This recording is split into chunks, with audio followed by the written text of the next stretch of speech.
பூச்சோங் Putra heights எரிவாயு குழாய் வெடிப்பில் பாதிக்கப்பட்டவர்களின் வாடகை வீட்டு செலவுக்கான உதவியை ஸ்லாங்கோர் மாநில அரசு ஓராண்டுக்கு நீட்டித்துள்ளது.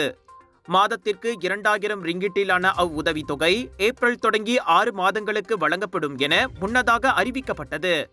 எனினும் குடியிருப்புகள் முழுமையாக நிறைவு பெறும் வரையில் பாதுகாப்பான இடத்தில் அவர்கள் இருப்பதை உறுதி செய்யும் பொருட்டு அவ்வுதவி நீட்டிக்கப்படுவதாக வீடமைப்பு துறைக்கான ஸ்லாங்கோர் ஆட்சிக்குழு உறுப்பினர் டத்தோ புர்ஹான் அமான்ஷா கூறினார். வீடுகள் பகுதி சேதமடைந்தவர்களுக்கும் பழுதுபார்ப்பு பணிகள் நிறைவடையும் வரை உதவி தொடரும் என்றார் அவர். புதிய வீடுகளில் அவர்கள் குடிபெயர்ந்த பிறகு அவ்வுதவி நிறுத்தப்படும். இந்த வீட்டு வாடகை உதவி மொத்தமாக 4 மில்லியன் ரிங்கெட் நிதியை உட்படுத்தி உள்ளது என அவர் கூறினார்.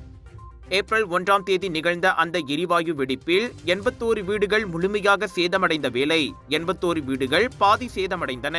வழங்கப்பட்ட உதவிகள் காலாவதியாவதால் மாநில அரசும் மற்ற நிறுவனங்களும் அவற்றை நீட்டிக்க வேண்டும் என பாதிக்கப்பட்ட குடியிருப்பாளர்கள் கேட்டுக்கொண்டிருந்த நிலையில் வாடகை வீட்டு பிரச்சினைக்கு தீர்வு பிறந்துள்ளது.